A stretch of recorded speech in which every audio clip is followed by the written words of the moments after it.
बोलो राधे राधे। राधे सखिया चैनल में आप सभी का स्वागत है। बोलो राधे राधे। आज जो चिड़ा चिड़ी की कहानी, हम 11 बजे के बाद जो चिड़ा चिड़ी की कहानी कहेंगे, चिड़ा चिड़ी की बनाएंगे, उसका आप सामान ये देख लीजिए। घर बनाने के लिए हमें ये खील चाहिए। चिड़ा चिड़ी बनाने के लिए ये हमें ऐसा गूथा टाइट जैसे पूरियों का आटा होता है वो आटा चाहिए। घर के अंदर सीधा रखने के लिए ये चाहिए। 4-5 दीवे चाहिए, जैसे भी आप सजाना चाहो। और हल्दी चाहिए। घर के द्वार पर जब हम नए घर में प्रवेश करते हैं तो वहाँ पर हल्दी का टीका लगाते हैं। चावल चाहिए। अब मैं आपको घर बनाना स्टार्ट करती हूँ। बोलो राधे राधे। श्रीमन नारायण नारायण नारायण, लक्ष्मी नारायण नारायण नारायण, तुलसी नारायण नारायण नारायण, श्रीमन नारायण नारायण नारायण। हे नाथ नारायण वासुदेवा, हे नाथ नारायण वासुदेवा, हे नाथ नारायण वासुदेवा, हे नाथ नारायण वासुदेव। अब हम यहाँ पर एक दीवा रखेंगे और उसमें जल का पात्र, जल भरकर रखेंगे। और साथ में यहाँ पर अब चिड़ा चिड़ी बनाना स्टार्ट कर देंगे।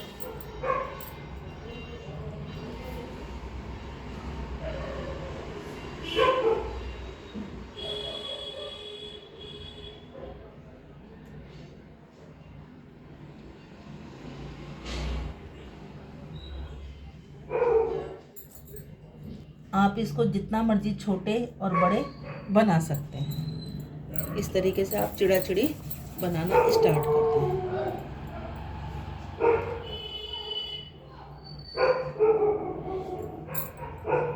आप अपने परिवार के हिसाब से, अपने परिवार के बच्चों के हिसाब से भी आप चिड़ा चिड़ी बना सकते हैं।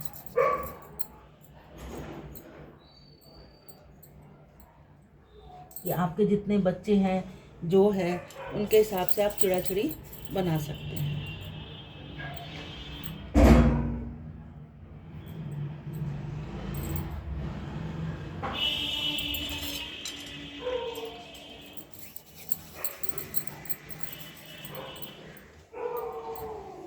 और आज के दिन पार्क में, छत पे, कहीं पर भी बाजरा डालना, मिक्स सब्जी डालना बहुत अच्छा होता है। मैंने ये 5 बनाए हैं चिड़ा चिड़ी। और उसके बाद मैं यहाँ द्वार के ऊपर एक सतिया बनाऊंगी हल्दी का। जैसे हम घर में प्रवेश करते हैं उस तरीके से सतिया बनाते हैं। चिड़ा चिड़ी का मतलब होता है कि हमारे घर में पहले से ही सब चीज़ों का आवागमन शुरू हो चुका है। यहाँ पर हम सतिया बनाएंगे, उसके ऊपर चावल रखेंगे। उसके बाद हम यहाँ कलावा रखेंगे। कलावा रखने के बाद हम द्वार पर यहाँ पर एक दीपक जलाएंगे, दीपक रखेंगे। दीपक रखने के बाद दीपक में थोड़ा सा गुड़ डालेंगे और यहाँ द्वार पर भी थोड़ा सा गुड़ का भोग लगाएंगे। दीपक रखे होंगे। और एक दीपक में इस तरीके से बाजरा डाल देंगे। और बाजरा थोड़ा सा जैसे छत पे बिखेर देते हैं, बच्चे खाते हैं, बड़े खाते हैं तो बिखेर देते हैं, इस तरीके से बाजरा थोड़ा सा फैला देंगे। और आप ये दीपक अपने हिसाब से 5, 7, 11, 21 जितने मर्जी लगा सकते हैं। और उसमें तिल्ली का तेल या फिर घी, जो आपकी सुविधा के अनुसार हो वो आप डाल सकते हैं। इसके बाद हम ये सीधे का सामान ये रखते जाएंगे। इस तरीके से ये सीधे का सामान मैं यहाँ लगा के इधर रखती जा रही हूँ। आपकी मर्ज़ी है, उसमें आप गाजर, टमाटर, सब्जियाँ, सारी दालें, आटा जो आप रखना चाहें वो आप रख सकते हैं। सीधे के साथ साथ आप उसके अंदर पैसे भी रखें।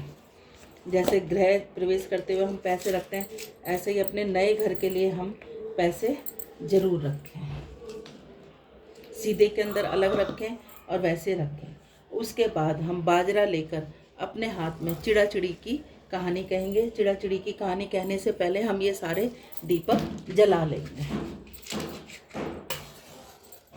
श्रीमन नारायण नारायण नारायण, लक्ष्मी नारायण नारायण नारायण, तुलसी नारायण नारायण नारायण, श्रीमन नारायण नारायण नारायण।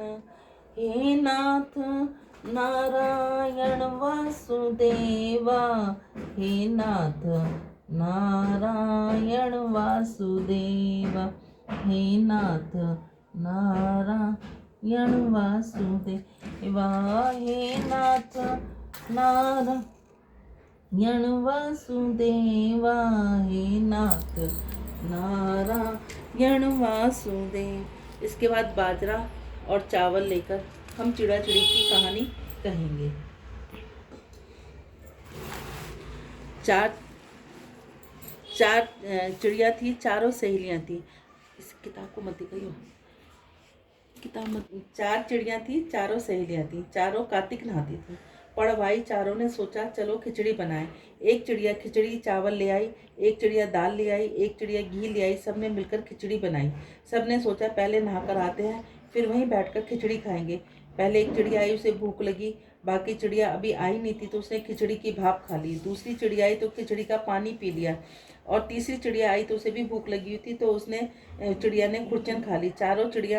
चौथी चिड़िया आई, तीसरी ने खिचड़ी खा ली और चौथी चिड़िया आई तो उसने खुरचन खा ली। चारों चिड़िया मर गई।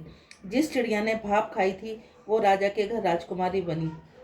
जिस चिड़िया ने पानी पिया था वो कुम्हार की लड़की बनी। जिस चिड़िया ने खिचड़ी खाई थी वो ब्राह्मण की लड़की बनी। जिस चिड़िया ने खुरचन खाई थी वो हथनी बनी। कुम्हार की लड़की राजा के यहाँ दासी बनी। ब्राह्मण की लड़की राजकुमारी की सहेली बनी। हथनी भी राजा के यहाँ थी। राजकुमारी को पिछले जन्म की सब बातें याद थी। राजकुमारी की शादी हुई। जब वह विदा हो रही थी तो राजा से बोली मैं अपनी सहेली और दासी को साथ ले जाऊंगी। राजा ने कहा ले जाना। राजकुमारी फिर भी न जाए। राजा ने पूछा अब तुम्हें क्या चाहिए? तो वह बोली मुझे हथनी भी चाहिए। राजा ने नौकर भेजे हथनी को ले आओ, पर वह हथनी उठे ही ना तो राजकुमारी खुद उसके पास गई और कान में पिछले जन्म की बात कही, जिसे सुनकर हथनी उठकर खड़ी हो गई। राजा यह सब देख रहा था। वह तलवार लेकर खड़ा हो गया। बता तू कौन है? हथनी से क्या बात की? सच सच बता, नहीं तो तेरा सिर काट दूंगा। राजकुमारी ने राजा को पिछले जन्म की सारी बात कही। राजा ने कहा कार्तिक नहाने का इतना फल होता है तो हम जोड़े से नहाएंगे और कार्तिक के बाद पड़वा के दिन हम खिचड़ी जरूर बनाएंगे और खिचड़ी बनाकर सब लोगों को खिलाएंगे। बोलो कार्तिक महाराज की जय। बोलो चिड़ा चिड़ी महाराज की जय।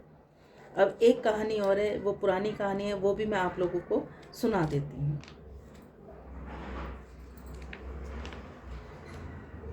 कार्तिक का व्रत करती थी। उसको भगवान कृष्ण खिचड़ी का कटोरा रख जाते। बुढ़िया व्रत खोल लेती। पड़ोसन देखती जलती कि इसका कोई भी नहीं, फिर भी खिचड़ी खाने को मिल जाती है। एक दिन बुढ़िया कार्तिक नहाने गंगा जी गई। भगवान आए, खिचड़ी का बेला मकान में रख गए। पड़ोसन ने खिचड़ी का बेला उठाकर मकान के पिछवाड़े फेंक दिया। बुढ़िया आई, खिचड़ी का बेला देखा तो उसे कहीं ना मिला। वह भूखी रही, कहने लगी कहाँ गई मेरी खिचड़ी, कहाँ गया मेरा बेला। पिछवाड़े में उस खिचड़ी के 2 फूल बनकर उग गए। एक दिन राजा शिकार खेलने गए तो बुढ़िया के घर के बाहर जा रहे थे तो उनको वह फूल दिखाई दिए। राजा फूल तोड़कर ले आए। रानी ने फूल देखकर सूंघा तो रानी को गर्व रह गया। राजा रानी के कोई संतान नहीं थी। फूल सूंघने से रानी के 2 लड़के पैदा हो गए। लड़के बड़े होने लगे पर बच्चे किसी से नहीं बोलते थे। दोनों लड़के शिकार खेलने जाते। रास्ते में बुढ़िया मिलती। बुढ़िया कहती कहाँ गई मेरी खिचड़ी, कहाँ गया मेरा बेला। तो राजा के लड़के कहते हम ही तेरी खिचड़ी, हम ही तेरा बेला। जब भी लड़के शिकार खेलने जाते बुढ़िया कहती और लड़के यही जवाब देते। एक दिन राजा के सिपाहियों ने ये देख लिया। उन्होंने राजा रानी से आके कहा कि ये राजकुमार किसी से नहीं बोलते, लेकिन एक जंगल में एक बुढ़िया माई है उसी से बोलते कि हम ही तेरी खिचड़ी, हम ही तेरा बेला। तो वो राजा ने उस बुढ़िया माई को बुलाया कि ऐसी क्या बात है, ये बच्चे हमसे बोलते नहीं है लेकिन तुमसे बोलते हैं। तो वो कहने लगी कि मैं कार्तिक नहाया करती थी। कार्तिक में भगवान मुझे स्वयं कृष्ण जी भगवान मेरे को खिचड़ी देने आया करते थे, लेकिन एक दिन पड़ोसन ने ईर्ष्या के कारण वो खिचड़ी का बेला जंगल में फेंक दिया। मैंने खिचड़ी नहीं खाई, मैं ढूंढती रही तो वो खिचड़ी के बेले आपके घर में ही राजकुमार पैदा हुए। तो कहने लगे कार्तिक नहाने के बाद पड़वा को अगर खिचड़ी का इतना महत्व है तो हम भी करेंगे। अब वो पड़वा के दिन वो खिचड़ी सब बनाने लगे और खिचड़ी बना के एक लड़का और लड़की को चिड़ा चिड़ी के और बुढ़िया माई की राजकुमार राजकुमारी की तरह से जिमाने लग गए। जैसे उन्होंने किया, भगवान ने उनको दिया खिचड़ी का बेला, वैसे कहते सुनते हमें और हमारे सब परिवार को देना। बोलो कार्तिक महाराज की जय, कृष्ण भगवान की जय। एक बार गणेश जी महाराज, इन दोनों कहानियों के कहने के बाद गणेश जी की कहानी जरूर कही जाती है। गणेश जी की कहानी कहने के बाद ही इसका पूरा महत्व लिखा मिलता है। और ये सब कहानी कहने के बाद आप चने की दाल की खिचड़ी जरूर बनाएं। उसमें आप बाकी सब लहसुन प्याज के को छोड़कर बाकी आप उसमें मटर, गोभी, जो आपका दिल करे, गाजर, सारी दालें मिला के आप खिचड़ी बनाएं। खिचड़ी बनाने के बाद कृष्ण जी को भोग लगाएं, अपने घर में लगाएं, मंदिर में लगाएं, कहीं भी लगाएं। और एक लड़का और लड़की को, चाहे वो अपने पड़ोस की हो, अपने जेठ की हो, नंद की हो, पंडितानी की हो, किसी की भी हो, उनको ये खिचड़ी जरूर दें और साथ में उनको कुछ दक्षिणा दें। एक बार गणेश जी महाराज कुलिया में पानी, कटोरी में हाथों में चावल लेके घूम रहे थे कि कोई मेरी खीर बना दो, खीर बना दो। सब उसकी हंसी उड़ा रहे थे। एक बुढ़िया माई आई, कहने लगी कि जो ना मैं तुम्हारी खीर बना देती हूँ। अब वो एक छोटा सा पात्र ले आए तो गणेश जी महाराज ने बोला ये बड़ा सा पात्र लेके आओ। अब बुढ़िया माई बड़ा सा पात्र लेके आई। गणेश जी महाराज ने उसमें चावल और दूध डालने लगे तो वो पूरा पात्र उनका भर गया। भरने के बाद वो उन्होंने खीर बना दी और खीर बना के कहने लगी, गणेश जी महाराज कहने लगे कि बुढ़िया माई इतने तुम खीर बना रही हो, इतने मैं गंगा जी नहाया। तो गणेश जी महाराज गंगा जी नहाने चले गए। अब बुढ़िया माई की जब खीर बन गई तो वो अपनी बहू से कहने लगी, बहू तो खीर का ध्यान रखियो, मैं गणेश जी को बुला लाती हूँ। वो गणेश जी को बुलाने के लिए गई।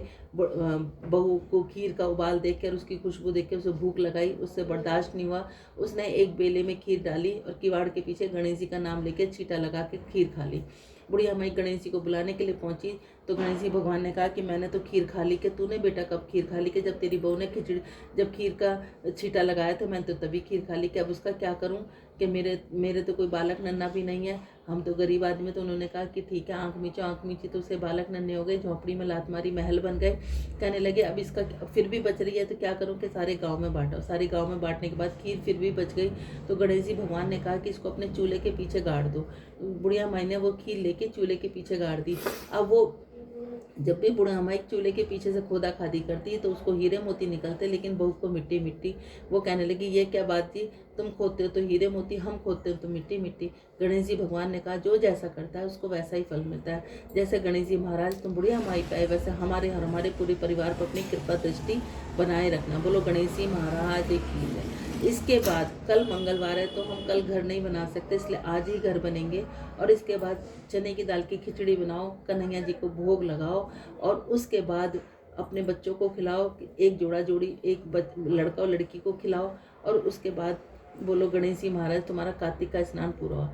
अब इसकी खिचड़ी का भोग बना के कैसे लगाना है उसका नोटिफिकेशन अभी 11 बजे के बाद दूसरी वीडियो दोबारा आ जाएगी। बोलो राधे।